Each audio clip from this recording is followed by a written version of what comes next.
The weather is very boring here. Is it nice going 2 weeks on this beach to heat up your bones when you're leaving Ontario? Of course it is. It's a great experience. Is it great to walk in that crisp snow when it just started to snow? Yes. Is it really nice seeing the fall colors where you can take a walk in a forest? Of course it is. But if you're going to live in a place for 365 days of the year, it's really good to have this really temperate climate, rainforest type weather where it's 22 degrees. You always have this fresh, moist air that you're breathing in. There's no diesel fumes. There's no your lungs overheating when they're breathing in hot air. There's none of that. Are you going to live longer in a place like this? Most likely, because you're getting that, that weather that doesn't really drain you at the end of the day. When they come here, do they miss that variation of weather? Yeah, of course they do. The weather is very boring here. It's a very strange statement. How can you have boring weather? But if your weather is the same every day, then it becomes really hard to distinguish between, is it Christmas time? Is it July? Is it spring? You have no sense of the seasons. You have no sense of what time of day it is. You're losing all that weather that you can measure towards where you're living and what is happening around you. You lose all that. You have the same weather every day. You don't know what time of year it is. You basically are in a place where you're constantly experiencing the same weather every single day. Yeah, I want to talk about weather, and I want to talk about it from the point of somebody who's not young anymore. Let's phrase it that way. So I used to work construction a lot outside in Toronto and other places. And at the end of the day, you are basically dead to the world. The sun just soaks this energy out of you and there's nothing left. You just basically have to rest. And then you go again the next day, hoping it's not 38 degrees outside. So when you get older and you have a garden to look after, I don't think I could work in this garden if it was 37 or 35 or even 30 degrees outside all day, especially with this equatorial sun. So remember, when you're looking for a place to retire, maybe 35 degrees every day isn't the best place for you. Maybe somewhere like here where it's 22, 19, 25 when it's a really hot day, because the sun is also so strange here. We're so close to the sun because we're so high up. It's 2,300 meters here. So remember, when you're picking a place to retire, maybe Florida and Bermuda and all these places aren't really the best place for you to age, to get old, to get an extra 5 years out of your life. Maybe a place like this in the Andes where it gets cool at night so you can sleep really well. It is really perfect weather for growing vegetables and fruit trees.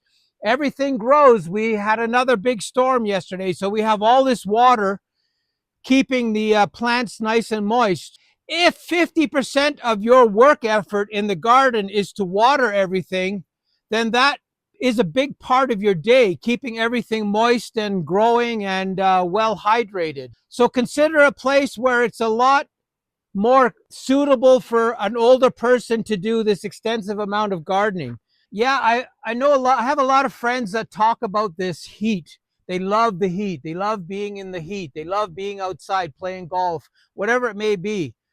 And then you go to visit them or you talk to them, they're always inside or they're always in the shade or they're always protecting themselves from this massive amount of sunlight and heat. So living in a place like this, I can go outside any time of the day. I can work outside, cultivating beds, working on projects without getting really overheated. Of course, you have to wear a hat, or you're supposed to wear a hat to protect yourself from burning from this sun here. But overall speaking, you can work everywhere in the garden, any time of the day. You don't have to get up at 6 o'clock to beat the heat. You don't have to work at 5 o'clock at night or 7 o'clock at night to beat the heat. Do I miss the growing weather of Toronto for vegetables in the summer? Absolutely. We don't have that, 14 hours of sunlight here. It starts at 6 o'clock in the morning and the sun goes down exactly at 6 o'clock in the evening. There's a little bit of light still left at 6 o'clock, but it's basically 6 to 6, 22 degrees, 365 days of the year. There is no difference. Will you go crazy having weather that's the same every day? Yeah, you feel like you're in that Groundhog Day movie. It's every day is the same. The only difference is you have a little bit more, a little bit less rain, a little bit more sunlight. And that's a big downside of this, that you always have the same weather every day and you can count on it. Yeah, this gardening weather we have here in Ecuador is a choice.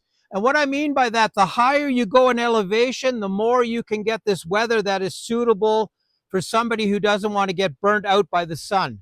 So if we go up to, anywhere between 2,000 meters elevation and 2,500, you're in that Goldilocks zone. You're in this really nice weather zone where it rains continuously. You have this, as if God or whatever is misting your land with water all the time. It's perfect. Ecuador has many of these little valleys spread out through the Andes. You have to go find them, create your own blue zone. It's very interesting because they are available. You'll have to battle to get them. You'll have to deal with all these weird problems with people not having their paperwork in order. But this 365 gardening isn't as easy as you think. There's lots of problems with it as well. Everything needs to be fed the whole year. So there is that circular activity that you have to do every year, every couple of months, to keep your soil strong and keep your garden looking good. So remember, you can have a choice in Ecuador how high you want to go to get that perfect temperature. You can pick places that are protected from the wind. There's lots of options when you're thinking of creating yourself this Garden of Eden, or whatever you want to call it, paradise. Remember, you have the choice. It's not that expensive here. You basically have to really choose to help the environment, help the animals that live here. We had a beautiful weasel family show up the night before. When you see that kind of stuff, you're on the right track of being helpful to nature with all this life that we've created here. Picking that place where you want to garden for the rest of your life, if you want to stay. If you don't want to overheat all the time, you can pick a place that is not that hot, and you can do incredibly well in a place that is suitable for creating a great garden. Yeah, do I miss Toronto's weather? Do I miss Victoria's weather? Do I miss, this change of seasons? Of course. Not having any changes here. Some plants drop their leaves. Some plants start to regrow. That's all you get here. You don't get anything else. You don't get change of seasons. You don't get fall colors. You don't get any of that here. All you get is perfect growing weather, 365. It's hard. It's hard on a mentality if you've experienced gardening in Toronto, gardening in Victoria. There is that difference that everything is constantly changing and constantly evolving. You basically don't have this here. You need to grow, and you need to keep whatever's growing alive, and you've got to feed it. So it's a very different concept of keeping your garden going when there's 365 days of perfect growing weather. It's interesting. You have this ability to make your choice. Is it a place where you're in your bathing suit all the time on the ocean? Is it a place where you can garden 365, where you can grow your own food? If that's a big element of it, you want to be able to work outside without burning up. You want to be able to maintain your garden during the day. You want to do all these things that move your garden forward. And having this 22 degrees every day, like, really speaking, where I am in Ecuador, weather forecasting is a waste of time, because it's basically, you might get a thunderstorm every 6 months.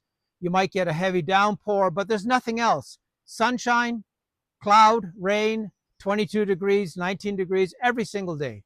So it is a little bit of this, can you get used to that? Can you do without having the fall colors? Can you survive without having snow, having cold temperatures? Can you get away from your attitude towards, Canadian or northern American winters? It is interesting that everyone is searching for this getaway. And a lot of times when people go on vacation to like the hottest parts of Mexico, they basically can take that for 2 weeks or 1 week. But if they were to do that 365 days, it gets tiring very quickly. It gets very hard on the body very quickly. Having this temperate rainforest type weather is probably the best you can do in terms of picking it out, hand picking it, making your choice that you want to create this type of garden. You want to live in a place where you don't need heat at night, where you don't need air conditioning. All those things make a huge difference for you to have a really great life and to be able to extend your life 5, 7 years with great food, great water, and great enjoyment in your own garden.